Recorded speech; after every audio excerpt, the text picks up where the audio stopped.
Ladies and gentlemen, in this world, we are constantly encouraged to express ourselves, to share more, to be open. But let me ask you something simple. When a seed is buried deep in the earth, do you dig it out every day to see if it's growing? If you do, it will never become a tree. There are certain things in life that if you keep to yourself, they grow. If you expose them too soon, they wither. Not because people are bad, but because the energies around us are not always in alignment with our intent. Let us explore 9 things you should never share, not out of fear, but out of wisdom.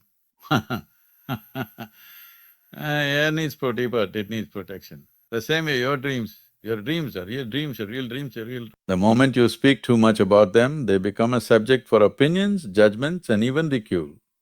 Let your actions reveal them and they're ready. Two, your spiritual experiences, people chase what they don't understand. If you touch something sacred, don't make it a story. It's not for entertainment, it's for inner transformation. Sharing it may dilute its intensity. Three, acts of kindness if you do something good and need it at a transaction, goodness has a fragrance into my… Four, your family conflicts, every family has struggles, but if you broadcast yours, the wound becomes deeper. Outsiders will offer opinions but not healing. Keep it in, work on it, heal it quietly. Five, your financial status, whether you have a lot or little, talking about money always brings unnecessary attention. People don't see your intention. They only see your balance sheet. Silence is the best vault. Six, your relationship secrets, not every emotion needs a social media caption. The sacredness of a relationship lies in its privacy. Make your bond stronger than your need for external validation. Seven, your next move success often lies in surprise. Announcing your every step is like telling the enemy your battle plan.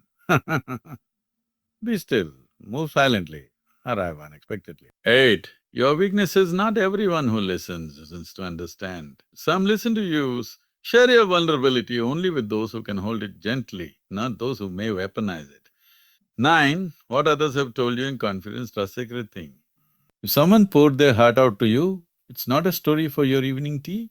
Holding someone's truth is a spiritual responsibility. In conclusion, silence is not suppression. Silence is a strategy, it is power, it is elegance, not everything within you must be shared. Some things are better preserved like sacred fire, burning brightly inside, unseen by the world, yet lighting your path. If you learn what to say and more importantly what not to say, life will begin to listen to you more deeply. When life starts pressing against you from all directions and the weight of your own emotions becomes too much to carry, the natural urge is to speak, to let it out, to pour your troubles into the ears of another, hoping that by offloading them you might feel a little lighter, a little freer. But what we do not realize is that words once released no longer belong to us. They start traveling, twisting, growing, collecting energy that may not always be kind. And before you know it, it's someone else's entertainment. Your struggle becomes a topic for discussion. And in that very moment, something sacred is lost. Because when you speak about your personal problems to people who neither have the capacity to understand nor the intent to help, you are not healing. You are simply scattering pieces of yourself into places where they will never be held with care. And though you may feel a temporary sense of relief, like an aching body dropped into a warm bath, soon you'll find yourself colder than before.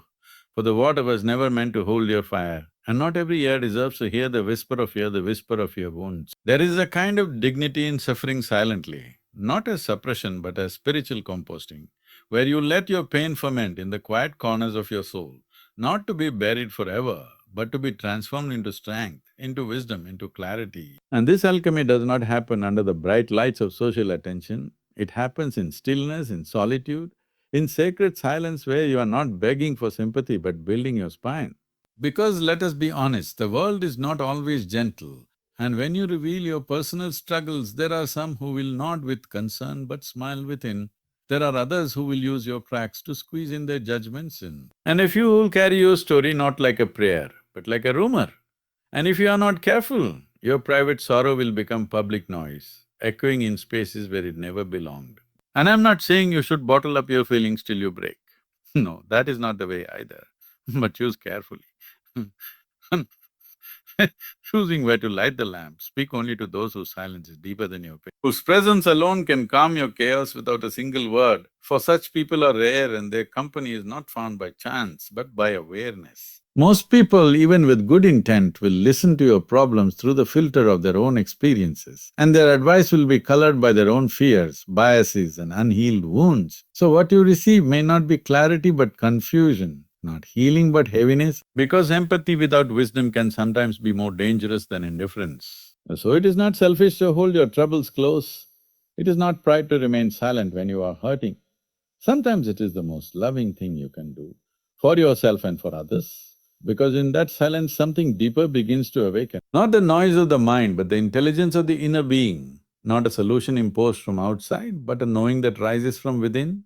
And once you learn this way of being, once you become comfortable with your own silence, once you discover that every personal problem is not a curse but a call, not a punishment but a possibility, then even in the darkest moments, you'll know that you are never truly alone. And you'll stop chasing relief from the world and start discovering the resilience that was always waiting in you, quietly, patiently, powerfully. When a tree is still in seed form, buried under layers of soil and darkness, you don't shout to the world that it is about to become a forest. You water it silently. You protect it from careless feet, from premature light, from noise that can shake its roots before they formed. And in the same way, your future goals are not meant to be displayed like trophies before the race even begins. They are meant to be guarded like fire in the wind. For the moment you speak them aloud too early, you expose them to energies that do not always serve your growth. Because when you speak of your goals too soon, what you invite is not support but scrutiny, not encouragement but opinions, and opinions are like winds, they come from all directions. Changing course with no warning, and if your goal is still tender, still in its infancy, this wind can bend it. Break it or worse, make it doubt its own direction.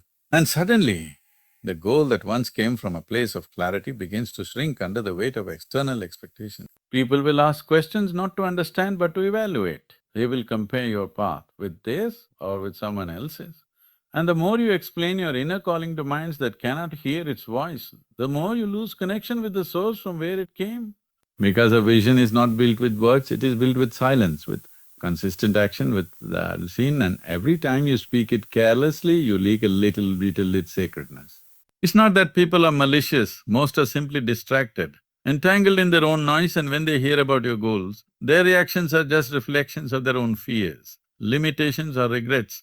So what you get in return is not clarity but confusion, not guidance but resistance disguised as advice. And if you are not deeply rooted within, these borrowed doubts can become your own. Sometimes it is not the enemy who kills a dream. It is the applause that arrives too early, the recognition that was never meant for the beginning. The illusion of progress, just because someone noticed your direction, and you begin to speak more than you act, announce more than you move. And soon you are chasing attention instead of the original intention, and your energy, once pure, becomes diluted by the need to be seen. A true goal is not loud, it is luminous, it does not scream its presence, it radiates its purpose silently. And in that silence, there is a power that protects it from noise, from distraction, from distortion. So when you hold your vision inside like a sacred breath, nurturing it with patience, discipline and inner alignment, it grows roots that no wind can shake. And when the time comes, when it has gathered enough strength, enough substance, then it will rise, not because you forced it into the world with loud declarations, but because it has become undeniable. And by then it will not need your words to defend it. It will speak through your results. It will move through your presence, it will shine through your becoming. So learn to protect your future, not with walls, but with wisdom, not with secrecy, but with sacred silence. Because in a world that constantly asks you to prove, to post, to perform, your true power lies in your ability to walk without noise, to build without broadcast, and to become without needing anyone to know. Money, though it is nothing more than printed paper or shifting digits on a screen, carries with it the weight of centuries of desire, power, status, fear and ambition. And when you begin to speak of financial details, how much you earn, what you own, what you plan to buy, or where you keep your savings, you may think you are sharing casually or that you're being open, but what you're actually doing is inviting energies that may not always arrive with blessings in their hands. For the moment, money becomes public knowledge, it becomes public interest, and public interest is rarely neutral. There are those who upon hearing your financial state will not see you, but what you have, they will not relate to you as a human being but as a number, a category, a measurement of success or failure according to their limited lens. And suddenly your worth in their eyes is no longer about your character or your values or your joy, but about your income, your bank balance, your investments.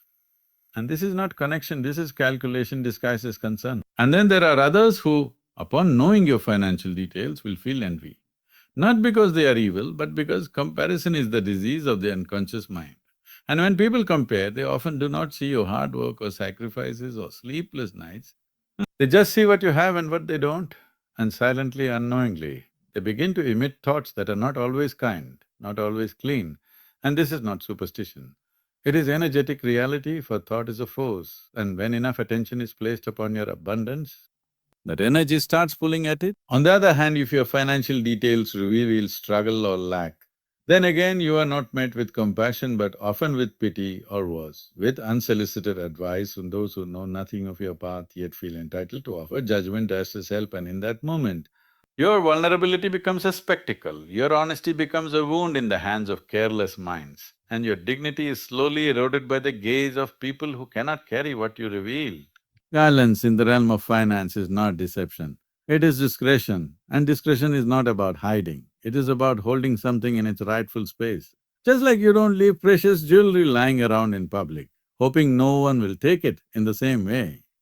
You do not need to leave your financial truth exposed to those who cannot respect it, understand it, or hold it with integrity. Because what you earn, what you save, and how you manage your resources is a deeply personal journey shaped by your karma, your choices, your risks, and your circumstances. And it is not for display or debate or approval, it is for your own stability and growth and peace of mind. And anytime you speak of it casually, without awareness, you invite noise into a place that needs stillness. And when there is noise around your finances, too many opinions, too many eyes, too many projections, you will notice your own relationship with money begins to shift. You start acting for others, buying for show, investing for applause, and soon you are no longer living your own financial dharma, but dancing to the tune of societal pressure, which leads not to wealth but to weariness. So keep your numbers where they belong, not in whispers of gossip, not in the mouths of friends who haven't mastered their own lives, but in the sacred container of your awareness, in the quiet counsel of those you truly trust, and most of all, in the still clarity of your own being, because money, like breath, flows best when it's respected, not flaunted. There is something deeply sacred about a good deed done in silence, without announcement, without audience, without the craving for recognition. For when you do something kind and keep it to yourself, it becomes like a drop of fragrance released into the ether, unseen yet lingering, unknown yet profoundly impactful. But the moment you speak of it, the moment you broadcast it, the moment your goodness needs to be witnessed to feel real, it begins to lose its purity and becomes more about the self than the act, more about the echo than the essence. Because when kindness is performed with the hope of praise, it is no longer kindness. It becomes performance, and while it may still help someone outwardly, inwardly it stains your own being with the need for applause. And this addiction to being seen slowly corrupts the original beauty of the gesture, turning it from compassion into currency, from giving into gaining, and that which could have been a step toward inner growth becomes yet another link in the chain of ego. And often we do this without realizing. We share a story of how we helped a stranger or gave money to someone in need or forgave someone who wronged us, thinking we are simply expressing gratitude or setting an example. But somewhere in that telling is the quiet thirst to be admired, to be thought of as noble, as spiritual, as generous.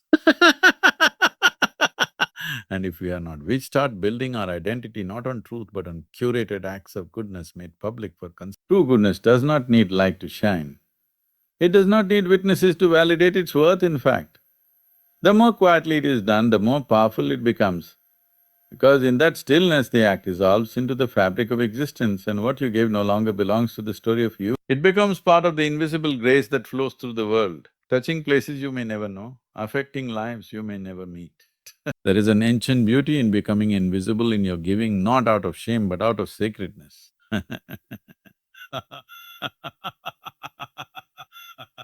You can no longer need anyone to know what you did. When the left hand forgets what the right hand gave, when your reward is not appreciation but the peace that follows, you start to walk a different path, not the path of charity, but the path of true transformation.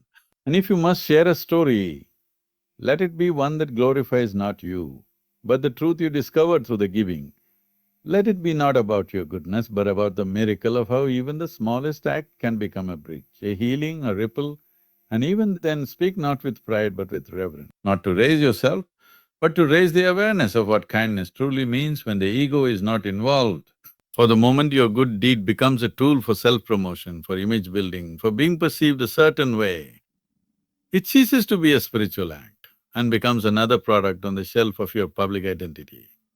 And though others may applaud and some may follow, you will know within that something essential was lost in the telling, something that cannot be recovered through likes or compliments or applause. So let your good deeds vanish like incense into the air, burning softly, unnoticed yet leaving behind a presence that lingers long after the flame is gone. Because the real test of a good deed is not how loudly it is remembered, but how deeply it dissolves into the silence of your soul. There is a certain sacredness in the space called family, a bond that is not chosen by convenience but given by life itself, a thread that ties us across generations, across differences, across time, and yet within this closeness, friction is inevitable, misunderstanding is certain. Pain is sometimes frequent, but what must be understood is that conflict within family is not something to be aired like laundry under the sun. Because when you speak of family's flaws, your arguments, your disappointments to outsiders, you are not just sharing your pain, you are exposing something tender to a world that does not carry the same care. Because no matter how much someone outside may seem to listen, may nod in sympathy, may offer advice with all the right words, the truth is they do not carry the full story. They do not live the daily rhythm, they do not feel the same blood, the same silence at the dinner table, the same unspoken love that remains even after the worst of fights. And when you take your family's weaknesses outside the home, you're offering them up for judgment by those who were never meant to hold them. And while it may feel relieving to vent, to express, to find validation when you feel unheard inside your own walls, what you're also doing is slowly eroding the dignity of the family unit, making sacred matters available to people who may gossip, who may compare, who may remember your family's flaws long after you have forgiven and moved on. Because outsiders do not forget what you have chosen to heal, and they do not love the people you complain about the way you still do deep down. Family conflict is not a problem to be solved in public.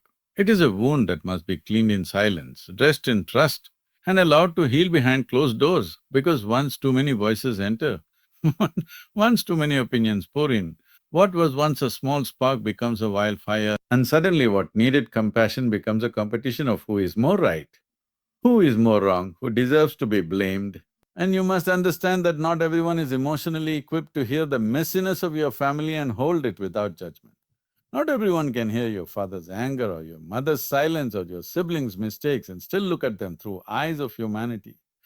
Because most people hear not with wisdom but with habit, and they will project their own pain, their own family wounds onto your story, leaving you more confused, more burdened than before.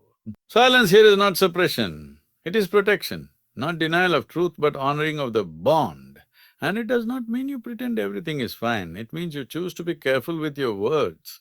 You choose the right space to express, the right heart to hold your sorrow. Someone who will not magnify your pain but mirror your strength. Someone who reminds you of love even when all you feel is distance.